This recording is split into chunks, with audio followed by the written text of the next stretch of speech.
5 legendary artists already guaranteed a place in music history and a place as founder members of the UK Music Hall of Fame.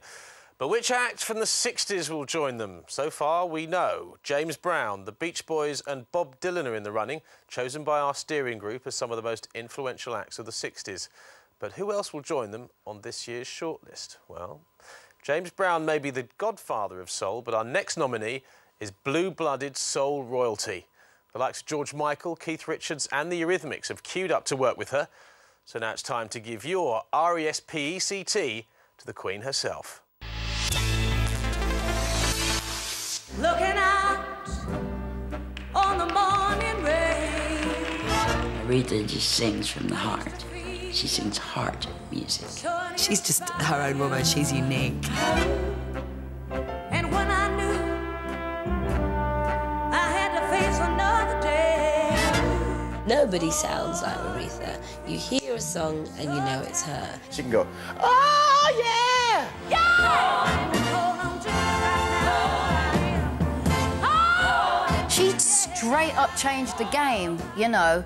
His name is Dr. Feelgood. In the morning, that's the man that visits me. Aretha Franklin's unique voice has made her the undisputed Queen of Soul for over 40 years.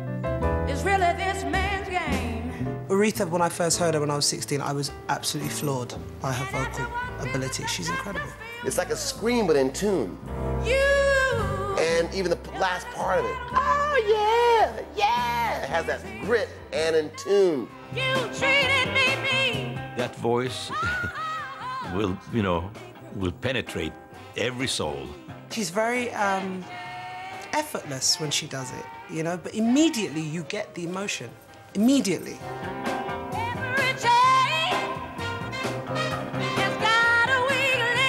That's what music is truly about. The transference of emotion from one human to the next. If that doesn't happen, you ain't listening to music. Aretha's voice was celebrated from an early age when she became a child star in her father's gospel church in the mid-50s. Civil rights activist Martin Luther King was a close family friend. His speeches and her singing were a regular feature of Reverend Franklin's services. It certainly served as a testing ground for me as a singer, as well as many other good things came from the church. We grew up together. I met her in church. She was singing with her dad at the time. There's no one that I know, living or dead, that has the ability that Aretha Franklin does. She recorded church music from the age of 14, but at 20, Aretha had been signed by Columbia Records, plucked out of gospel, and plunged into the world of jazz. Here is Miss Aretha Franklin.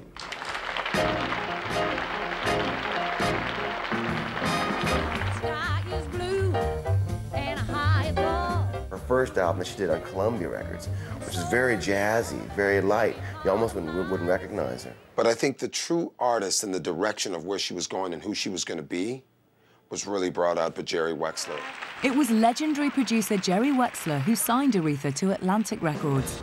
He took her to Muscle Shoals Studio in Alabama, where they perfected a unique, polished, soulful sound that retained her raw gospel edge. You're no good, heartbreaker. You're a liar and you're a cheat. Hey, yeah. She had to let that thing out. That thing that's like the soul, the church side come out stronger now. Because in the jazz side, she's being more elegant and more cool. But when she came to the soul side more, when she had her hits, she was letting that church thing come out of her more. That raw thing come out. And that's what was hitting the people inside the head. And that's when she started selling records. They tell me that ain't no good. Aretha brought her gospel upbringing from her daddy's church straight onto the airwaves of popular music. I mean, oh my goodness. Before the day I met you, life was so unkind. It was just like a magical moment. Every artist that was coming out was just incredible.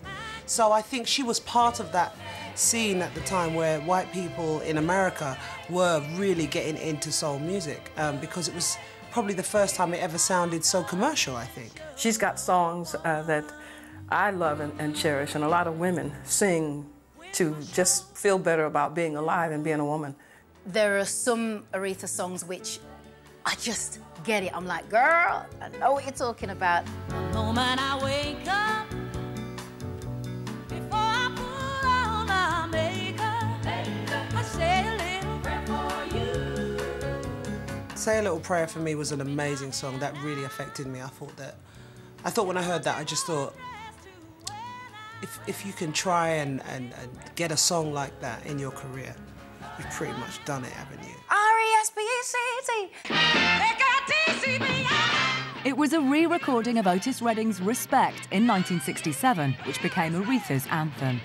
With America immersed in the civil rights struggle and the emergence of feminism, Aretha's version of the song took on a far deeper resonance.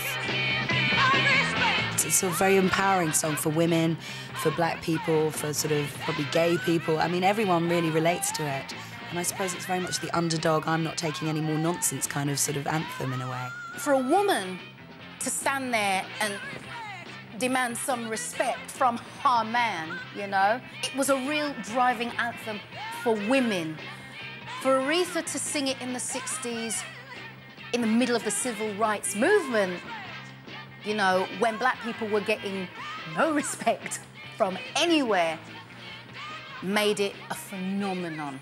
I think the song was a female's mantra. It had nothing to do with civil rights or anything else.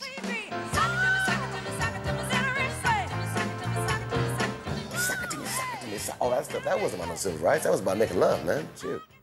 In 1968, Aretha topped the polls for Best Female Singer and became Atlantic's fastest million seller for Chain of Fools.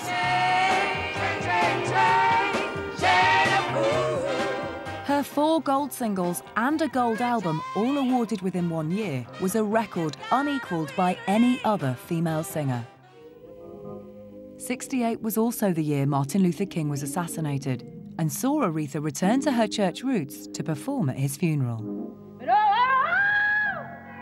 all we need is you, Jesus. Aretha Franklin's biggest impact has been made on the several generations of female singers that have followed her.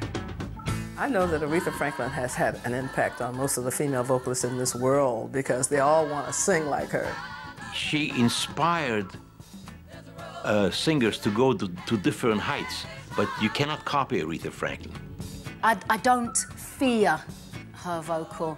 I draw inspiration from it. I think most female vocalists will say the same.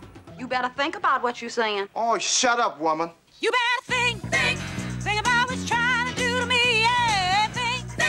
Let your mind go, let yourself be free. After a lean period in the 70s, Aretha's appearance in the Blues Brothers movie brought her to the attention of a whole new 80s audience. Her first #1 hit in 20 years followed, in collaboration with George Michael.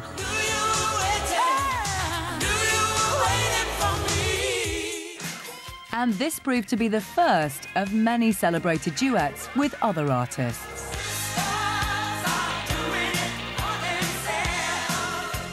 I think every living artist today would love to work with Aretha Franklin. She must be, you know, #1 on the wish list.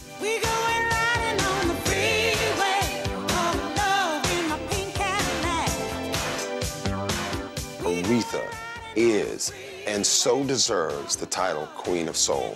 The Queen. She's the Queen. Aretha Franklin is and always will be the Queen of Soul. There's only one Aretha Franklin. She's the Queen of Soul, most definitely. So that's the reason why she should be in the UK Hall of Fame. As far as I'm concerned, the UK would not have a Hall of Fame without Aretha. One more time. She's the best in my book. I felt it in my heart when I was a kid before I could really articulate it. I know it now to be so true. It's not a question we need to even consider. Why should we vote? No, we should vote for Aretha Franklin. That's it. It's over. Game over.